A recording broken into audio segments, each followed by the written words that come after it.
Good morning students. आज हम आपका हिस्ट्री का फर्स्ट चैप्टर यूरोप में राष्ट्रवाद का उदय पढ़ेंगे।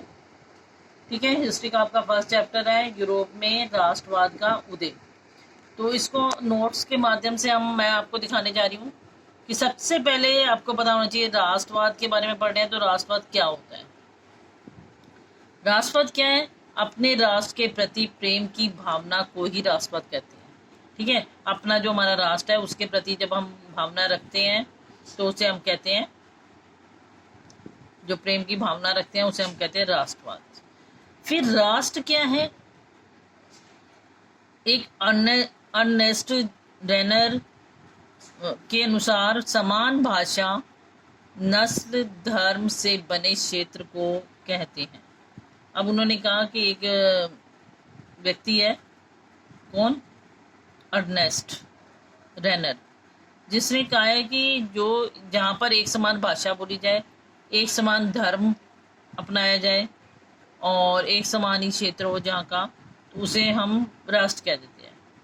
एक राष्ट्र लंबे प्रयासों, त्यागों और निष्ठा का चरम बिंदु होता है और राष्ट्र को बनाने में बहुत त्याग देना पड़ता है, निष्ठा रखनी पड़ती है और काफ़ी लंबे समय के पश्चात ही राष्ट्र बन पाता है। ठीक है, अब देखिए जरा, अब स्टेट जनरल क्या है? यह आपने फ्रांसीसी क्रांति जब पढ़ी थी तब भी आपने ये वर्ड पढ़ा था। ठीक है, आपको पहले इन सब की जानकारी होनी चाहिए इस चैप्टर में। स्टेट जनरल क्या है? स्टेट 1789 के स्टेट जनरल एक आम सभा थी जो क्षेत्र के फ्रांसीसी संप्रदायों के संप्रदायों का प्रतिनिधित्व करती थी। बाद में इसका नाम नेशनल असेंबली रखा गया। वो कह रहे हैं 1789 के में एक आम सभा हुआ करती थी और जो फ्रांसीसी समुदाय, जितने भी संप्रदाय थे, उनकी जो संप्रदायों का प्रतिनिधित्व करती थी उसे हम कहते थे स्टेट जनरल। लेकिन बाद में इसका नाम 1789 में, बाद में जब फ्रांस की क्रांति हुई उसके बाद इसका नाम बदलकर नेशनल असेंबली रख दिया गया था। आपने 9th में फ्रांस की क्रांति पढ़ा था, उसमें देखा था कि नेशनल असेंबली रखा गया था इसका नाम। फिर वियना कांग्रेस 1815 क्या है? उन्होंने कहा यूरोपीय देशों के राजदूतों का एक सम्मेलन था। वियना कांग्रेस क्या थी? जितने यूरोपीय देशों के राजदूत थे उनका एक सम्मेलन था जो सितंबर 18 से 14 जून को 1815 में वेना में आयोजित किया गया था, जिसे क्या नाम दिया गया? वेना कांग्रेस 1815। ठीक है, तो ये एक नंबर का क्वेश्चन बन जाता है आपका कि वेना कांग्रेस क्या थी। तो यूरोपीय देशों के जितने भी राजदूत हुआ करते थे उन राजदूतों का एक सम्मेलन हुआ था जो सितंबर 18 से 14 जून तक चला था। 1815 में हुआ था ऐसा, और उसे वेना के नाम से आयोजित किया गया था। ठीक है, फिर उसके बाद इसमें आता है नेपोलियन इस चैप्टर के अंदर। अब नेपोलियन कौन था? नेपोलियन का जन्म जो था वो 15 अगस्त 1769 में हुआ था और ये एक महान सम्राट था जिसने अपने व्यक्तित्व एवं कार्यों से पूरे यूरोप के इतिहास को ही प्रभावित कर दिया था।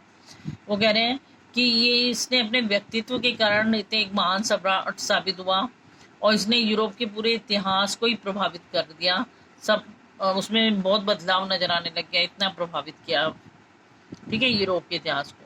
अपनी योग्यता के बल पर 24 वर्ष की आयु में ही सेनापति बन गया और अभी इसकी उम्र सिर्फ 24 वर्ष की थी तभी ये सेनापति बन गया था।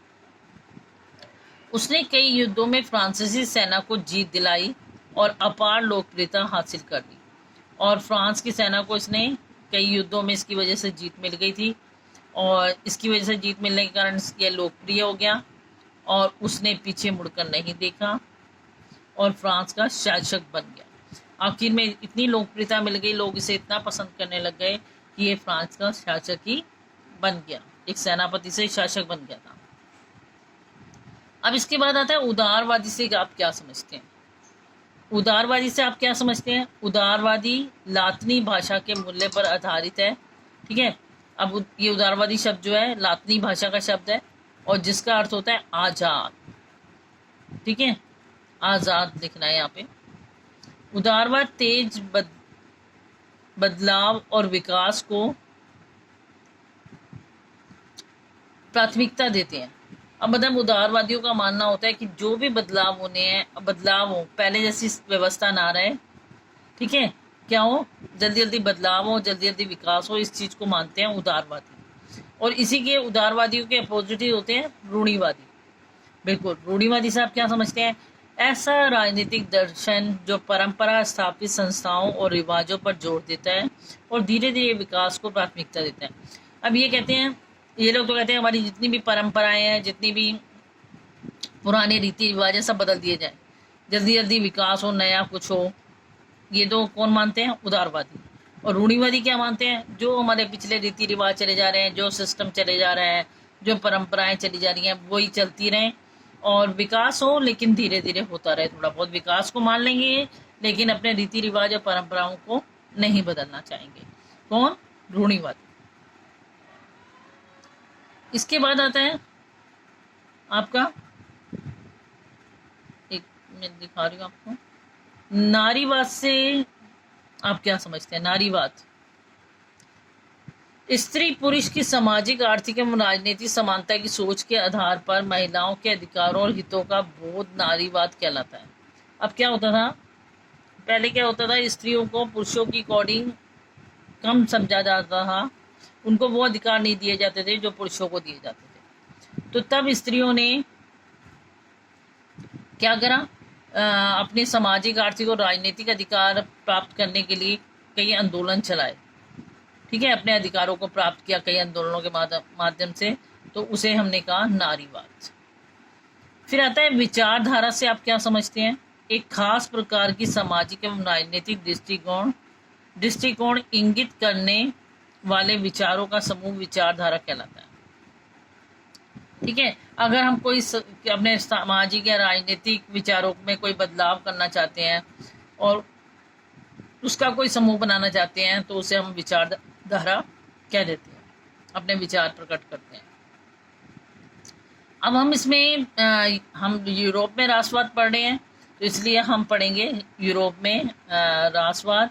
यूरोप में राष्ट्रवादी चेतना की शुरुआत फ्रांस से होती है, क्योंकि सबसे पहले फ्रांस में क्रांति हुई और फ्रांस की क्रांति के बाद यूरोप को भी उससे बहुत कुछ सीखने को मिला। तो जागीरदारी, अब हमने अभी रूढ़िवादी पढ़े, ठीक है, और क्या पढ़े? उदारवादी पढ़े। अब हम जागीरदारी भी देख लेते हैं इसमें। इसके तहत किसानों, जमींदारों और उद्योगपतियों द्वारा तैयार सामान का कुछ हिस्सा कर के रूप में सरकार को देना पड़ता था। जागीरदारी क्या थी कि किसानों, जमींदारों, उद्योगपतियों द्वारा जो भी तैयार सामान था, वो उसका कुछ हिस्सा सरकार को देते थे कर के रूप में। ठीक है, नेपोलियन के समय में ही व्यापार, आवागमन एवं संचार में बहुत ज्यादा विकास हुआ। और जब नेपोलियन बना राजा, उस समय में वो कह रहे हैं कि व्यापार इधर से उधर दूसरे देशों में बहुत किया जाने लग गया, तो ज़्यादा विकास हुआ था इस बात का। राष्ट्रवादी विचारों को बांटने के लिए उन्होंने कुछ क्षेत्रों में कब्जा कर लिया।